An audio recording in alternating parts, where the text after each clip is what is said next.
ব্যবসার কাজে শহর থেকে ফিরছিলাম। রাত 10টা মতন বাজে। নতুন কেনা গাড়িটা আমি নিজেই চালাই। সেই দুপুরে দুটো খেয়েছিলাম। তারপর থেকে কাজের চাপে আর খাওয়ার কথা মনেও পড়েনি। এখন খিদেও পাচ্ছে খুব। একটু সামনেই একটা ভাতের হোটেল আছে, সেখানে গিয়ে গাড়িটা দাঁড় করিয়ে কিছু খেয়ে নেব।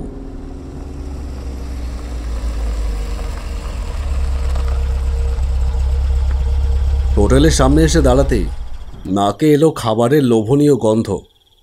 যাওয়ার সময় এই হোটেলটা দেখে গিয়েছিলাম। আমার শহরের বড় বড় হোটেলে খেতে একদমই ভালো লাগে না। অনেক লোক, ক্যাচামেচি, এইসব হলে খাবারের স্বাদটা ঠিক মতন অনুভব করা যায় না। আর এই হোটেলটা বেশ নির্জন জায়গায়, তাই ভেবেছিলাম ফেরবার সময় এই হোটেল থেকে খেয়ে যাব। কিন্তু ফিরতে ফিরতে রাত 10টা বেজে যাবে সেটা তখনও বুঝতে পারিনি। যাই গিয়ে দেখি কি খাবার পাওয়া যায়।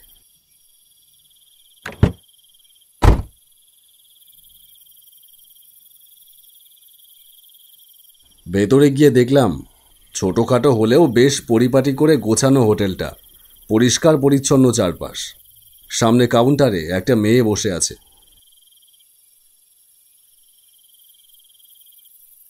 সেখানে গিয়ে বললাম, ভাত পাওয়া যাবে?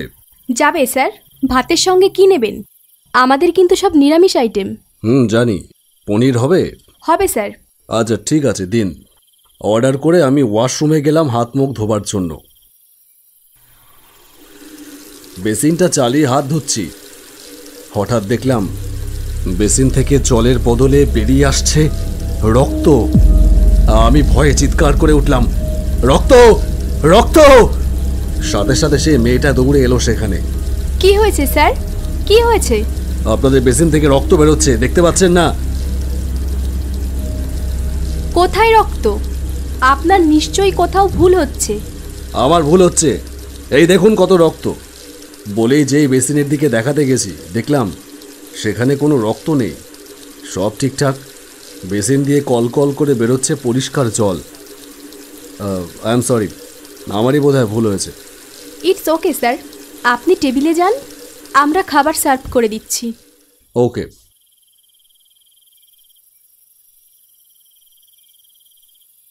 আমি টেবিলে এসে বসলাম। একজন লোক এসে খাবার দিয়ে গেল। এক থালা গরম ভাত, বাটিতে ডাল, একটা সবজি আর পনিরের তরকারি। খাবারের গন্ধটা বেশ সুন্দর, নিশ্চয়ই রান্নাটাও খুব ভালো হয়েছে। আমি ডালের বাটি থেকে ডাল ঢালতে যাব বলে যেই বাটিটার দিকে তাকিয়েছি, হঠাৎ দেখলাম বাটিতে ডাল কোথায়? সেখানে ডালের বদলে রয়েছে তাজা এক বাটি রক্ত। খাবারের প্লেটের দিকে চোখ পড়তেই দেখলাম খাবারের বদলে প্লেটের ওপরে রয়েছে কাঁচা মাংস। আমি ভয়ে আবার চেঁচিয়ে উঠলাম, কে আছেন? Waiter, waiter! মেয়েটা এগিয়ে এলো। কি হয়েছে স্যার? কি হয়েছে মানে? আপনি দেখতে পাচ্ছেন না কি হয়েছে? কি সব দিয়েছেন? বাটি ভর্তি রক্ত, থালা ভর্তি কাঁচা মাংস, এগুলো কি মানুষে খায়? এইসব কি বলছেন আপনি? আমাদের এই হোটেল সম্পূর্ণ নিরামিষ। আর আমি আপনাকে রক্তই বা দিতে যাব কেন? ভালো করে দেখুন, প্লেটে খাবারই রয়েছে, কাঁচা মাংস না। স্যার, আপনার কি শরীর খারাপ লাগছে? আপনি এমন করছেন কেন? কি হচ্ছে এসব আমার সাথে? আর কেনই বা আমি সব জায়গায় রক্ত দেখতে পাচ্ছি? হঠাৎ আমার চোখ গেল কোণার দিকে টেবিলে বসে থাকা একটা লোকের দিকে।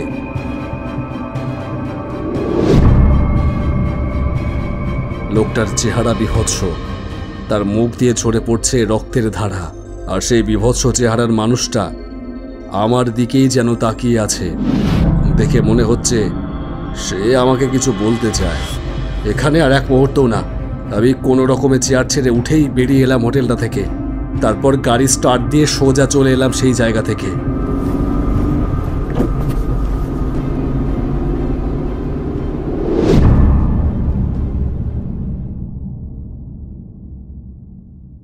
হ্যালো সতীশ, আজকেও আবার?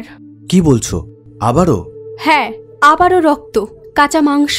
এরকম রোজ হতে থাকলে তো এই হোটেল চালানো মুশকিল হয়ে দাঁড়াবে। তুমি চিন্তা করো না, আমি আসছি কালকেই। হ্যাঁ, তাই এসো, না হলে আমি একা একা সামলাতে পারছি না। আপনি চিন্তা করবেন না, আপনার মেয়ের ওপরে যে আত্মাই ভর করুক না কেন, তাকে টেনে বার করবার দায়িত্ব সমরেশ মুখার্জির। তাহলেই আমি নিশ্চিন্ত হই স্যার। সেই আত্মা আমার মেয়েটাকে একেবারে শেষ করে দিচ্ছে। আপনি দয়া করে কালকেই আসুন স্যার। ঠিক আছে, আমি কালকেই যাব। আপনি আমাকে ঠিকানাটা পাঠিয়ে দিন। আপনি বাগদা রোড ধরে ধর্মপুর আসলেই হবে। ধর্মপুর বাজারের ওপরেই আমার বাড়ি, নিশিকান্ত রায়। ওই নাম বললে যে কেউ দেখিয়ে দেবে। আচ্ছা ঠিক আছে, আমি আসছি কালকেই। ধন্যবাদ স্যার, অনেক ধন্যবাদ আপনাকে। পরের দিন সন্ধ্যার পর বেরিয়ে পড়লাম ধর্মপুরের উদ্দেশ্যে। আমি পেশায় এবং নেশায় একজন স্পিরিচুয়ালিস্ট। অশরীরী আত্মা নিয়ে গবেষণা আমার কাজ, যেগুলোর বিজ্ঞান কোনো ব্যাখ্যা দিতে পারেনি। আমার কাজ বিজ্ঞানের সাথে সুপার ন্যাচারাল পাওয়ারের একটা কম্বিনেশন ঘটানো, আর তাতে আমি 70% সাকসেসফুলও বলা যায়। এখনও এমন অনেক অতিপ্রাকৃত শক্তি আছে যা থাকে আমাদের চারপাশেই, কিন্তু যাকে বশে আনা কঠিন। আরও অনেক বেশি সাধনা লাগবে তার জন্য। বাগদা রোডে ঢুকে একটা হোটেলের দিকে চোখ পড়তেই গাড়িটা থামালাম।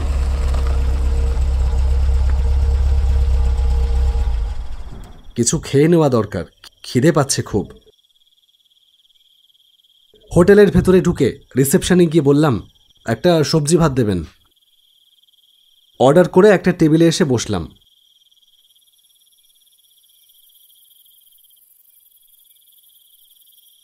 আর তারপরই পকেটে হাত দিয়ে দেখলাম ফোনটা গাড়িতে ফেলে এসেছি। উঠে বেরিয়ে গেলাম সেটা আনবার জন্য। এ কি, উনি গেলেন কোথায়? হাত মুখ ধুতে গেছেন হয়তো। খাবারটা টেবিলের ওপর রেখে যেই সামনে তাকিয়েছি, অমনি আমার পিলে চমকে উঠল ভয়ে। এ এ কাকে দেখছি আমি সামনে? না না না! আমার চিৎকার শুনে মল্লিকা ছুটে এলো। কি হয়েছে সতীশ? কি হয়েছে? এ কি? ওরে বাবা, এ কে? এ কি করে হয়? তুই তো মারা গেছিস আজ থেকে 4 বছর আগে। মারা গেছি না তুই মেরে ফেলেছিস? সতীশ, এসব কি হচ্ছে? আমি তো কিছুই বুঝতে পারছি না। আমাকে আমাকে ক্ষমা করে দে দাদা, আমাকে ক্ষমা করে দে। ক্ষমা? তোকে ক্ষমা করা যায় না। ইনি তোমার দাদা? সতীশ, তুমি খুন করেছো এনাকে?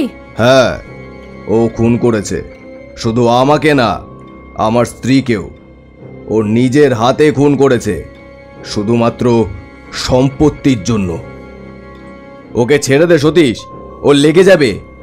তোর সম্পত্তি চাই তো? ঠিক আছে, লিখে দিচ্ছি। সব সম্পত্তি আমি তোর নামে লিখে দিচ্ছি, তুই ওকে ছেড়ে দে। মুখে বললে তো হবে না, আগে ওই পেপারটায় সাইন করো, তারপরে তো আমি বৌদিকে ছাড়বো। বেশ, ঠিক আছে, নে সই করে দিলাম।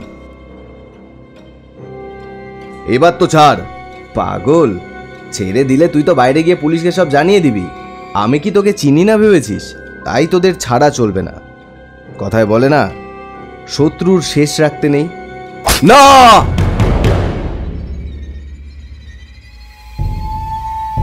আমার চোখের সামনে আমার স্ত্রী ছটফট করতে করতে মরে গেল, তা আমি সহ্য করতে পারলাম না। আমিও হার্ট ফেল করে মারা গেলাম সাথে সাথে। আজ আমার দিন সতীশ, আজ আমি প্রতিশোধ নেব। তুই যেমন আমার চোখের সামনে আমার স্ত্রীকে মেরেছিলি, আমিও তেমন তোর চোখের সামনে তোর স্ত্রীকে মারব। আপনজন হারানোর যন্ত্রণা কেমন হয় তুই এবার তা বুঝবি। না, আমার অপরাধের শাস্তি আমার স্ত্রী কেন পাবে? ওকে কিছু করো না। না,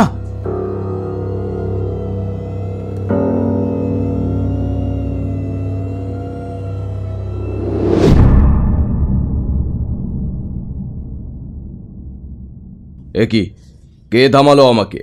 কার এত বড় দুঃসাহস? কে? আমি ডক্টর সমরেশ মুখার্জি। আমি থাকতে তুমি ওদের কোনো ক্ষতি করতে পারবে না।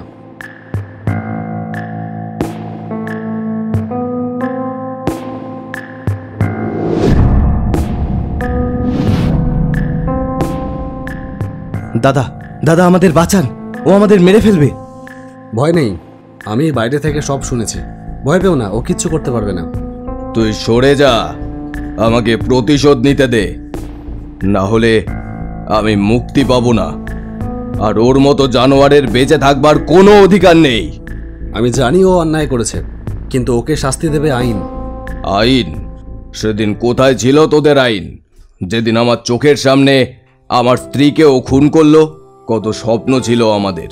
এই হোটেলটা আমরা দুজন মিলে তিলে তিলে গড়ে তুলেছিলাম। বিয়ের 7 বছর পরও আমাদের কোনো সন্তান হয়নি, তাই সন্তানের আশা আমরা ছেড়েই দিয়েছিলাম। আমরা এই সতীশকেই নিজেদের সন্তানের মতো বড় করে তুলেছি, লেখাপড়া শিখিয়ে মানুষ করেছি। ভেবেছিলাম একদিন সব কিছু ওর নামেই লিখে দেব। দাদা, তুই চুপ কর। তুই আমাকে দাদা বলে ডাকবি না। আমি তোর মুখে দাদা ডাক শুনতে চাই না। আমি একটা রুদ্রাক্ষ নিয়ে তাতে প্রেত মুক্তির মন্ত্র জপলাম, তারপর সেটা ছুড়ে দিলাম তার গায়ে। সাথে সাথে সে অদৃশ্য হয়ে গেল। মুক্তি লাভ করে সে যাত্রা করেছে অনন্তের পথে। সতীশের স্ত্রী সতীশের নামে থানায় গিয়ে অভিযোগ জানায়। বিচারে সতীশের যাবজ্জীবন কারাদণ্ড হয়।